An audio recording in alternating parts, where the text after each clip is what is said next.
Hi friends, welcome back to my channel. ഇന്ന് ഞാൻ നിങ്ങൾക്ക് ഒരു മിഡി ടോപ്പിൻ്റെ മെറ്റീരിയലിൽ നെക്കൊക്കെ സ്റ്റിച്ച് ചെയ്ത് കഴിഞ്ഞു. അതിനുശേഷം നമ്മുടെ ഈ ഷോൾഡറിൻ്റെ അവിടെ അലവൻസ് കാണാണ്ടിരിക്കാൻ അത് ഉള്ളിലേക്ക് അടിക്കുന്നത് എങ്ങനെയെന്നാണ് ഞാൻ കാണിച്ചു തരാൻ പോകുന്നത്. ഇതാണ് നല്ല മെറ്റീരിയൽ. ഓൾറെഡി അതിൻ്റെ നെക്ക് ഭാഗം കഴിഞ്ഞു, ബാക്ക് സൈഡൊക്കെ സ്റ്റിച്ച് ചെയ്ത് കഴിഞ്ഞു, ഉള്ളിൽ ലൈനിങ് തുണി വെച്ചിട്ടുണ്ട്. ശേഷം നമ്മൾ പൊതുവെ സ്റ്റിച്ച് ചെയ്യുമ്പോൾ ഈ രണ്ട് ഷോൾഡറും തമ്മിൽ കൂട്ടിയടിക്കുകയാണ് ചെയ്യാറ്. പിറകെ ഉൾവശത്തിട്ടിട്ട്. ഇത് മെറ്റീരിയലിന്റെ ഉൾവശമാണ്. ഇങ്ങനെ നമ്മൾ ചേർത്തടിക്കുകയാണ് ചെയ്യുക. അങ്ങനെ ചേർത്തടിക്കുമ്പോൾ നമുക്ക് മറിച്ചിട്ട് കഴിഞ്ഞാൽ ഉൾവശത്ത് ഇങ്ങനെ അടിച്ച ഭാഗം ഉള്ളിൽ ഇങ്ങനെ കാണും. അപ്പൊ കാണാണ്ടിരിക്കാൻ നമുക്ക് എങ്ങനെ സ്റ്റിച്ച് ചെയ്യാന്നാണ് ഞാൻ ഇവിടെ നിങ്ങൾക്ക് എക്സ്പ്ലെയിൻ ചെയ്യുന്നത്. ഇത് ഫ്രണ്ടിലും ബാക്കിലും ലൈനിങ് തുണി വെച്ച് പകുതിയോളം സ്റ്റിച്ച് ചെയ്ത് വെച്ചിട്ടുള്ള ഒരു ക്ലോത്ത് ആണിത്. ഇതാ. അപ്പൊ നമ്മള് ഉൾവശത്തെടുത്ത്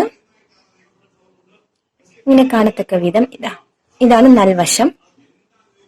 ഇങ്ങനെ ഇതിന്റെ നല്ല വശം ചേർത്ത് രണ്ടിന്റെയും ഓപ്പണിംഗ് ആയിട്ട് ഇങ്ങനെ ചേർത്ത് വെക്കാം. ഇതാ ഉൾവശത്ത് ഇവിടെ നല്ല മെറ്റീരിയലും ഇത് ലൈനിങ് മെറ്റീരിയലുമാണ്. അപ്പൊ ചേർത്ത് രണ്ടും കൂടി കൂട്ടിച്ചേർത്ത് നീളനെ അടിക്കുക. ഇങ്ങനെ വരണം, നീളനെ അടിക്കാം, സ്റ്റിച്ച് ചെയ്തെടുക്കാം. നീളനെ സ്റ്റിച്ച് ചെയ്യുമ്പോൾ ഇങ്ങനെ ഇരിക്കും. ഇനി നമ്മൾ എന്ത് ചെയ്യണം? ഇത് മറിച്ചിടാം. നീളനെ സ്റ്റിച്ച് ചെയ്തതിന് ശേഷം തുണി മറിച്ചിടാം. നല്ല വശത്തേക്ക് മറിച്ചിടുമ്പോ കണ്ടോ, നല്ല ഭംഗിയിൽ കിട്ടും.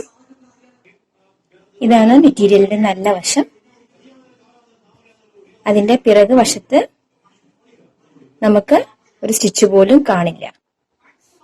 പിറകു വശത്ത് കറക്റ്റായിട്ട് ഉള്ളിലേക്ക് ലൈനിങ് തുണിയുടെ ഉള്ളിലേക്ക് നമ്മൾ അടിച്ച സ്റ്റിച്ചെല്ലാം ചെല്ലും. അപ്പോൾ ഇത് കൂട്ടി അടിക്കുമ്പോൾ നമുക്ക് ഒരു സ്റ്റിച്ചും പുറത്തേക്ക് കാണില്ല. ഇത് നല്ല വശം, ഇത് ചീത്ത വശം. ഇങ്ങനെയാണ് ലൈനിങ് തുണി വെച്ചടിക്കുമ്പോൾ അലവൻസ് ഇല്ലാണ്ട് സ്റ്റിച്ച് ചെയ്യേണ്ടത്. Thank you for watching.